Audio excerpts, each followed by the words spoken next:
Kia ora, everyone, and welcome to the Exceptional Student Series, where we celebrate the voices and stories of those who have transformed their learning into action and their passions into purpose. Welcome back for 2025. It's super exciting to bring you all back together, where we can learn from students, both past and future, about the amazing things that they're doing and celebrate their successes as well. Today, we're thrilled to introduce someone who truly embodies what it means to be exceptional. Our guest today has over 30 years of experience in financial markets and a deep passion for growing New Zealand's prosperity by empowering businesses and people to thrive. As head of private capital at BNZ, she's a leader in connecting investors with businesses seeking growth capital, proving that the right partnerships can unlock transformational change. But Linda's story doesn't stop there. Her Masters of Technological Futures project, Future Side Hustle, wasn't just an academic pursuit. It was a bold exploration of how disruptive technologies can democratize financial advice and empower millennials to create passive income for greater freedom in the future. Her insights bridge the gap between technology, financial literacy, and the human behaviors that drive real action. And if we don't think that's necessary in today's day and age, then I don't know what is. Linda's work inspires us to think differently, act boldly, and never stop asking, what's possible if we dare to reimagine? So, to our learners and partners and all of the 9 of you tuning in, I want you to get ready to be inspired. Linda's journey is proof that mastering the future isn't just about professional growth. It's about creating lasting impact in every sphere of life. Linda, we are so excited to have you here today because you are exceptional. Oh, thank you for having me. It's always a pleasure to talk to Academy X. I'm a big fan. Well, it sounds like we should be big fans of you in that in terms of the mana and experience that you've brought to your amazing career. You know, with over 30 years in this space, you've seen immense change in the industry. Tell me about your journey. What first sparked your passion to finance, and how's that a passion evolved over time? Yeah, it's something that stemmed back from when I took a little bit of a sidetrack in my career. I looked after a lot of professional golfers on the pro golf tour.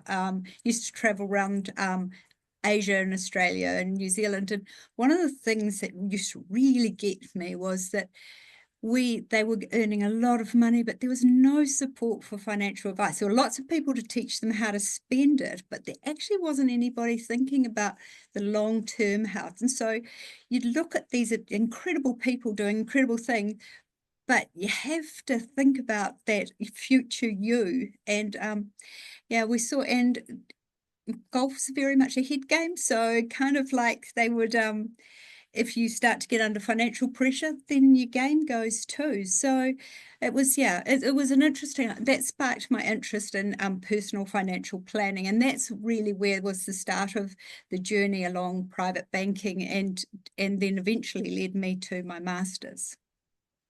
I live with a serious golf addict to and it's, you know, we're every day we're in recovery.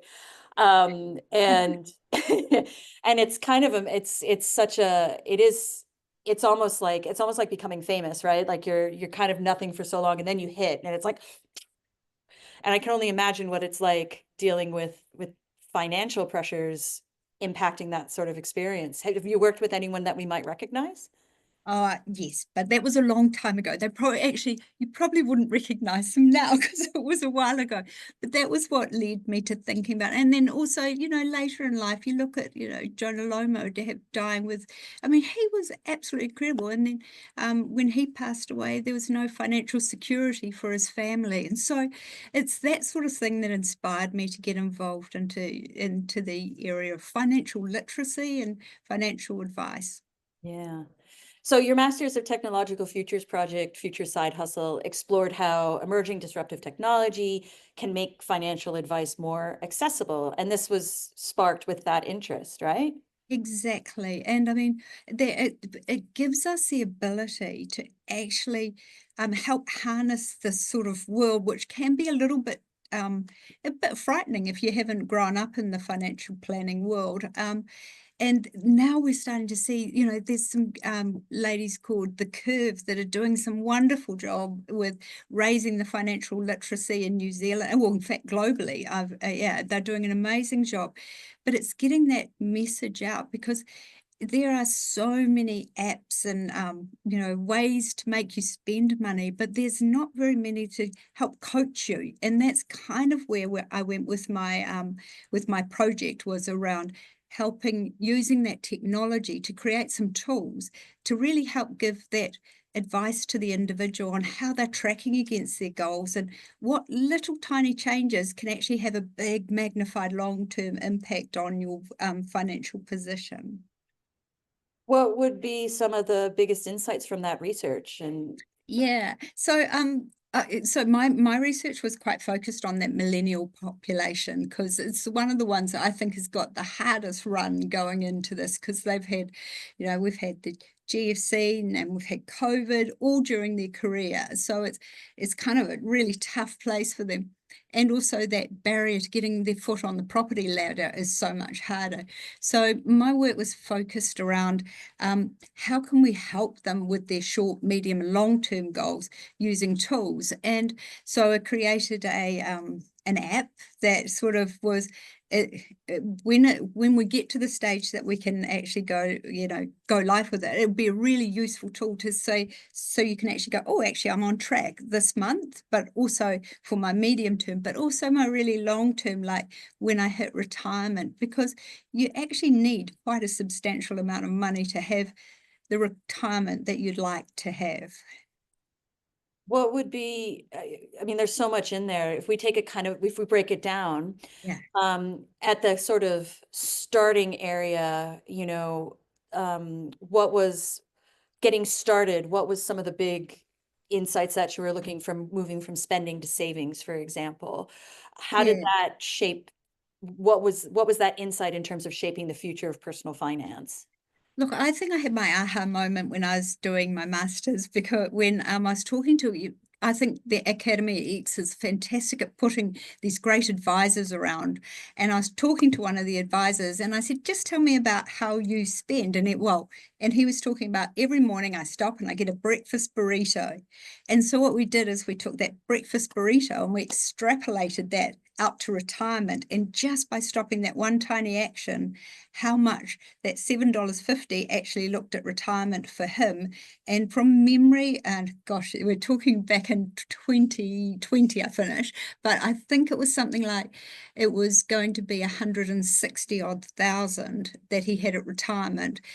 But a big chunk of that was actually from the effect of the market. By just having that dedicated plan, he actually would have, you know, created some wealth from with just a tiny action.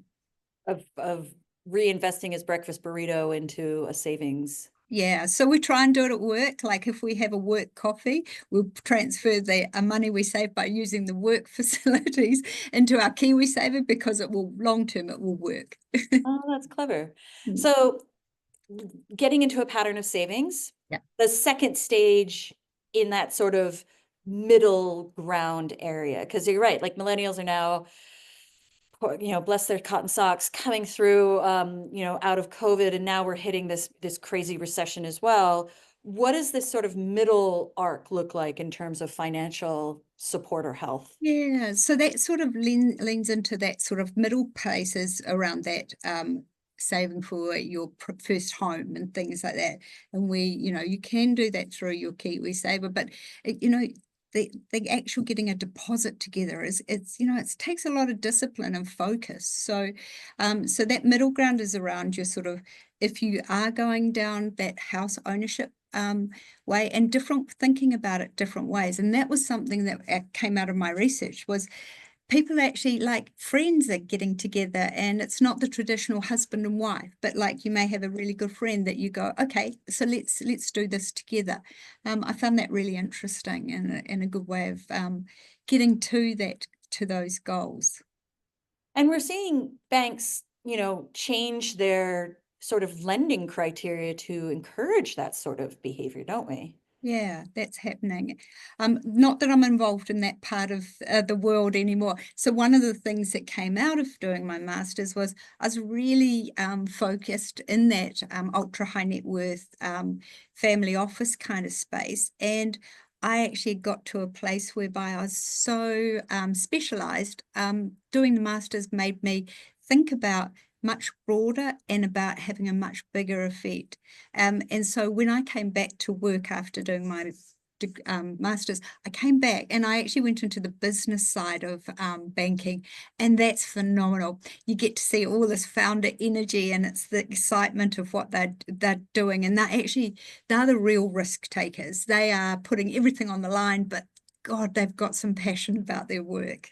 Oh, brilliant. I actually I'd love to explore this more because I think so many of our Academy X students are entrepreneurs and change makers and frankly just ambitious leaders looking to take their ideas to that next level. So based on this, what are you seeing? What are some of the key mindsets or strategies that help people successfully navigate growth to create real impact, to Yeah, put their so idea forward? Yeah, so it's one of the things that I learned. So maybe I'll just tell you a little bit about my journey after Academy X, because it really was a game changer for me. So I went and looked after a team of business bankers that were dealing with it. So I got to see across about 1,000 really ambitious businesses that were wanting to grow. And one of the things they come across is they run out of capital quite quickly. And we know well-funded businesses grow better and faster. So my current role at his head of private capital is I get to play this wonderful introductions sort of agency, if you like, whereby I introduce founders and business owners looking for private capital to investors that are wanting to invest into that alternative investment space. So I get the best of both worlds. The master's changed the way I thought about a lot of things because it's a brand new thing for us, this private capital world. And so when I came into it, I was basically given a blank sheet of paper and said, it can be whatever you want it to be. So you just need to think about it. And that's where I relied on all of those wonderful skills and techniques that I learned doing my master's about. Because when you first walk in to do your master's, it feels like overwhelming. You've got so much you want to do. Personally, I'd love to go back and redo it all over again with another topic. And, because it is just such an adventure. So those skills I was able to use to go, okay, so let's break it down into smaller chunks that you can actually think about. It taught me to do that critical thinking of both sides of the equation. So what are the reasons why this won't work? And instead of getting defensive about it, going, okay, let's learn something from this. So it was really powerful for setting up private capital.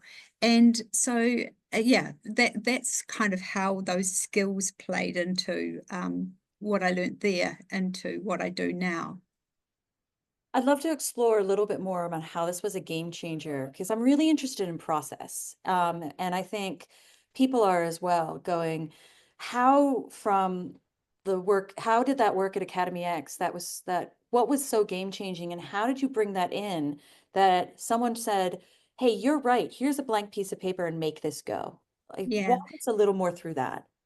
yeah. So if we go back to where I started at doing my master's, I used to you tend to think quite linear in a linear direction when you come from a big organization, and you just sort of, it's like you do it because it's a strategy and you follow it, and you can think creatively, but it tends to be creatively within your boundaries. I had this incredible cohort, and there were doctors and HR specialists and IT people. There was nobody else from the finance world. So there was a lot of challenge to my thinking, and that I found was really powerful. So how that translates to going into a different field like business banking with a whole different type of thing was thinking about using those skills. The curiosity is so important. Asking that why all the time. Listening, not assuming that you know everything, because you just don't. And then, so when I came to create my private capital proposition, it was wonderful because I was given the time to actually look around the market, think about what we could do differently, how it could be scalable, all of those things that I think if I jumped straight from my previous role into that role, I definitely wouldn't have had that wide range vision. And if I learned anything, and it was that curiosity is the most rewarding thing. It really gives you passion for what you're doing. Oh, let's say that again. Curiosity gives you passion for what you're doing. Absolutely. Oh, that's amazing. Um, so let's flip. So from an alternative standpoint, we all learn from experience, and having a lot of different people around you seems to have been, it is that wonderful thing where learning is conversation, because when you bring, you know, diverse people together who are all intent on helping you become successful. I mean, this is what it means to have that success, because they fill in all those gaps for you, right? So tell me about one mistake or challenge in your career that taught you something completely invaluable. Oh, look, I think it's what the mistakes you make that actually helps you grow. I think probably I think, I came into the master's program with quite a kind of a really small world when I look at it. And one of the values, we did a session on values and how they relate to your learning styles. I found that was one of the most powerful things because I had never really thought about my impact on the world. And so I used to show up in my great big gas guzzling car with and leave that motor running, so I stayed warm in there until classes started, came in, and then I had my eyes really open to, by little changes we can actually have great impacts. So now I am a dedicated electric bus rider. That's how I get around. I've sold the big gas guzzler, and really thought about everything I do, about the impact it has on the planet. Now, I would never have ever been, remotely interested in researching that and all the bits and pieces, things like composting.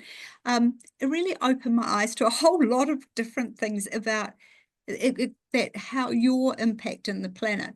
And I suppose that in itself, I think the masters gave me also the confidence to sort of think about things on a much wider scale. And so that's why I've gone down this track of I've actually gone and done more study. And as an older woman, I was kind of a little bit like, oh, do I do my masters because I'm going to be the oldest in the class by about 100 years and things. But the more you learn, the more you want to learn. And so I've become a chartered member of the Institute of Directors because I want to continue to grow and to continue to add value even past, when I do stop working full time. Yeah, I mean, it is about setting us all up for being lifelong learners, isn't it? And it ignites that passion again to become a lifelong learner. And that's one of the things that if anybody's sort of sitting on the fence and doesn't know whether they want to do this, my advice is, just do it, because it really does change how you look at things, how I interact with my children. Instead of it going to solution mode, I now sit back and I listen, and I think it's made me a better person. Oh, wow, that's amazing. It's funny. We continue to sort of drive into massive amounts of change, and everyone who's thinking about the future right now goes, well, the pace that we're going at now is probably about half the pace that it's going to be next, and so on and so forth. And when we think about AI, even in the financial space, from AI-driven investing to blockchain and decentralized finance, there's so much change happening in these spaces. Our founder, Francis Valentine, has said something that really stuck in my head, which is that, for New Zealand to be really ready for this next change, everybody in this country should be taking the Masters of Technological Futures, not only because it makes you a better person, but it sets you up with the mindset to handle all the things that are coming down the pike at you. I absolutely agree. When you think about so when I did my master's, AI wasn't even a thing, and Right? now it's everywhere. And I think if it had come in before I'd done mine, I would be like, oh, it's going to change. instead of embracing it and learning as much as we can about it. And I think it's going to be a fantastic tool for raising financial literacy, for example. And there are so many great businesses that are coming off the back of it that are grabbing those tools and actually making some really good businesses out of them. So I think but it's exactly that. It's that it's being open to that change and actually getting a framework so you can actually understand it and embrace it. Is that sort of some of the long-lasting change you've experienced since you've, become one of our, impactful alumni, that sense of being able to sort of work with change no matter what comes down at you, or? Yeah, I think your resilience definitely goes up. And I think that passion for lifelong learning. And instead of being, intimidated by change, it's like find out why it's happening, how it can actually make things better, and that change for good. I think it's so exciting. I think AI will take a lot of the boring, mundane off us and allow us to focus on the more interesting and the things that AI can't replace, like the human connection. Yeah, I think it's so exciting. Oh, tell me more about that. Well, so part of my master's, I looked into could we be replaced by, and no, in that environment, it wasn't about AI, but could it be replaced by sort of a learning program that could tell us when we're making good financial decisions and bad. And one of the pieces of research that came out was no, we can't, because it's that interpersonal relationships, those things that you feel comfortable telling another human being, but you can't actually do by a drop-down box. It's that assessing that was part of it. That there was an interesting study on, could corporate finance, for example, be replaced by a machine that would just give you the answer, and the investors would come to it. And the answer was very much no, that technical ability, that interpersonal technical skills about uncovering things needs to actually have that human face, because a lot of it is about trust, and while there's very incredible avatars that look so real, and in fact I'm looking a bit like an avatar. I can't get that lights to go back on, sorry, I'm obviously not moving enough, but that doesn't replace that somebody actually knowing your story and knowing what's going to work well for you and your finances. Yeah, I would love to hit the last part. We got to the middle of your research insights. I'd love to get to that last bit where we're looking at retirement in those areas. And you mentioned earlier that you need so much more money than you thought you needed for retirement. By the way, I'll be calling you afterwards. What did your research say about that in terms of approach to retirement, understanding what it is and what needs to be true going into this bonkers bananas future that we've seemed to have coming down the pike at us? Yeah, so one of the key insights I think that I found from it was about this tiny habits, like starting really small. And because the thing is, it has such a magnified effect in your long term, in your Kiwi saver, and your retirement planning. Because when it comes to retirement planning, you think nowadays, for every retiree, we've got 4 people working. For the poor old millennials, by the time they get to retirement, there's only going to be 2 people working for that for their retirement. And out of that same pool of money comes things like healthcare and policing and all of those things. So you really have to think about how can you set yourself up in the best possible way. And the time value of money, if you take small amounts and you over your career and put them away, just those extra bits, and they can have such a magnified effect. So one of the things that I did a lot of reading, and a lot of in the Tiny Habits, which there was an incredible author who wrote that book, Tiny Habits, loved his work. But it's all about sort of starting small and then thinking wider about, because if you try and tell, well, I know from my teenagers, if I tell my teenagers, you really should be putting your maximum into your KiwiSaver, I get very much, why? I'm going to be rich when I'm old, so why would I need to worry about saving now? It's that kind of mentality but that's where to answer your question is really it starts with financial literacy, and we've got to all be better at owning our own personal financial situation. Mm. What would be, especially for some of our, international students who've joined us in this country, or even some of our students who are moving forward, what would be a good place to start for financial literacy within New Zealand? So I've mentioned the girls that The curve. do the curve. I think they're because I watched them as part of my master's, I had to do some podcasts, and I tell you what, they've nailed it so much better than ever I would have. I still look like somebody telling you what to do, whereas they are exploring it. So financial literacy is the key to unlocking your financial future. And so that sort of thing.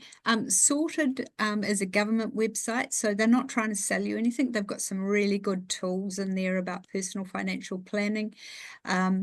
Your bankers, the bank is a really great place to start too for just, those core financial advice. Yeah. That's awesome. All right. For those for those tuning in, whether they're students or entrepreneurs, etc., what's one piece of advice you can give about navigating change, seizing opportunity, and creating lasting impact? Be curious. I still think that's the best skill. Don't assume you know stuff. Find out more. Have sort of more fact-based opinions of things. Like, take it from all sorts of angles. Keep digging until you find something that resonates with you, and then putting that all together, then forming your opinion. Don't just make opinions based on what you think. It's the curiosity, I think, that really adds the value to how you lead your life going forward. Yeah. What's next on your horizon, besides coming back here and doing another master's? I'd love to do that. In fact, I get very tempted, and if you ever do a doctorate program, I'm in. Stay tuned. So next for me is so I know governance skills is a different set of skills than operational, and so I've done my chartered membership from the Institute of Directors, and and so I'm building out those skills. I'm on the board of Camp Quality, which is a great little charity, very close to my heart, whereby we have camps for kids living with cancer, as well as yeah, so just building out those governance skills. So because I don't think just because you turn 65, you should retire. You've still got a wealth of knowledge and still got a lot to give. So I want to be able to continue doing governance when I finish doing a full-time job. Oh, I think we're in safe hands. Look, this conversation has been nothing short of connected and inspiring, and so practical as well. Like, I'm definitely gonna have one cookie instead of two and pocket that cookie into KiwiSaver. Good. But your work proves that finance, look, isn't just about numbers. It's about people. It's about impact, opportunity, and just building a better a better future for absolutely everyone involved. And I want to say thank you so much. Thank you once, thank you twice, thank you three times for coming and being so generous with your time and insight and, you know, optimism on the future. I think it's pretty cool, I Yeah. have to say. Oh, well, thank you for having me. And I'm so appreciative to Francis Valentine for creating such an amazing learning environment. I mean, I looked at the MBA program before doing this. This is so much more relevant for modern day living. Oh, Mike, say that one more time. I genuinely do believe it. I really think the Masters of Tech Futures it teaches you a new way to think about all sorts of things, and it is so powerful. And I feel very grateful that I had the opportunity to do it. Oh, that's brilliant. Thank you so much, Linda. And thank you to all of you. I don't think we have any questions sitting there for us, do we, Maheshi? No, you guys have to warm up. We've got a few more coming in. We'll be back in March with our next series. Stay tuned on that, and we look forward to seeing you all soon. If you want to see more of this will be up on YouTube, out on LinkedIn, and of course, Linda will be connected to all of that. So thank you again, everyone, and have a great day. Ka kite ano, and have a good day.